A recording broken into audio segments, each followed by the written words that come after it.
I remember once many years ago, some of the teachers were sitting with Gurudev, and one person was going to travel to some places and they were not sure, oh, how will I be, and they were a little worried, and Gurudev was saying that, no, you don't worry. Then he said, you'll be taken care of so well. Even in the jungle, you will get kheer. No, kheer is a sweet made of rice. And then what happened is, once a few years ago, I was traveling in Arunachal Pradesh, near the Tibet border. And we had to travel crossing a peak which was around 5,000 meters above sea level. So it's like the Himalayan foothills. There was snow. We had to cross that peak and again go down with the car. And the road is not so good. It's a little tricky. It was a long drive when we were coming there. And then 2 days later, when we had to travel back, what happened is, just after leaving the town where we were staying, the car broke down. And we had to wait for hours for a mechanic to come to fix it up. And then, even though we had left early so that we can cross this peak on time, because we got so late, we were not sure what to do. Should we go back or still try? We had some programs fixed already. The day after that, we had to reach one place in the evening, and it was a long drive, more than 17-18 hours. So we thought we will do it in 2 days. So we decided we will go. So we started driving, going up the hill again. Then suddenly it started drizzling. Then it became rain. And the more high we went up the mountain, the hill, it became hailstones, and then it became snow. And it started snowing so much, and it started getting dark, that we were not sure what to do. Our car did not have a four-wheel drive. We didn't have any snow tires. This snow chains to put around the tires. So we kept driving, and then we thought, what else can we do? So we started singing some bhajans.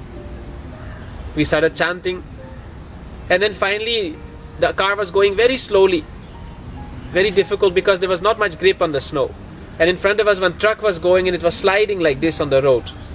So we really didn't know. So we started praying, okay, let's hope everything goes okay. The truck also stopped at some point. We passed, we went more up. And then suddenly the car stopped moving. It was stuck. It was slipping in the snow. We couldn't go back, we couldn't go forward.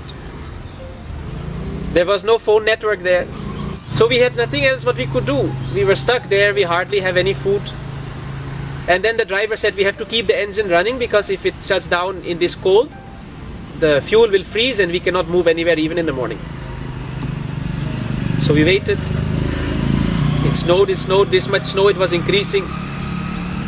So we started praying, okay, Gurudev, please do something, help us. And then suddenly, after half an hour, from the top, one car came, one commander of the Indo-Tibetan border police. And he stopped the car and he saw it's already dark. It must have been 9 o'clock in the night. And he asked, what are you doing here? No, it's not good to be here like this. It's risky. So we explained the situation. He said, no, you cannot stay. It'll become so cold that anyway your fuel is going to freeze, and then you cannot go anywhere even in the night. And it is, risky for you to stay here. You come with us. Go behind our car. We'll take you down. There is in one village there is one guest house. You can stay there. Spend the night, and tomorrow you see whether the road is free. So we managed to turn the car, and in his tracks we went down.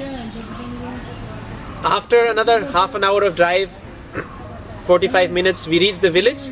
So he went ahead, and we saw there is a board of the guest house. So we went inside, and then we realized the guest house is not completed. Someone had put a board, started the construction, and then left it like that. So inside there were no rooms, just a few cows who were standing there to take shelter from the snow and the rain. There was nothing. And then one of us remembered that on the way we passed one camp where the army convoys from the Indo-Tibetan border police, when they pass there, they can rest, one transit camp. And one of our Art of Living teachers, he was in charge of one of the main ITBB institutions there in the state. So we tried, there was a phone network, so we tried calling him. He spoke to the people there and he said, okay, this time we can help you because you're stuck here. You can spend the night, and the next morning, if the road is free, if the convoy can go, then you can also travel. And we went there, it was already 10 in the night, 11 in the night. Finally, when we reached the place, they welcomed us. So only a few people were there. They welcomed us. They said, okay, we'll prepare some dinner for you. You must be so hungry. And then at midnight we are sitting there having warm food in a small cottage, very cozy. They came in and they brought a big bowl of kheer, of that sweet rice. And they said, oh, see, we have made this also for you as a dessert. And that moment I remembered that once Gurudev had said that, don't worry, even in the jungle, you will get kheer. You don't have to worry. You will not just get some food, you get very delicious food. And it really happened. And I think this is what's so precious of having a master. Not just that you know that, okay, yes, I'm taken care of, but actually you are taken care of.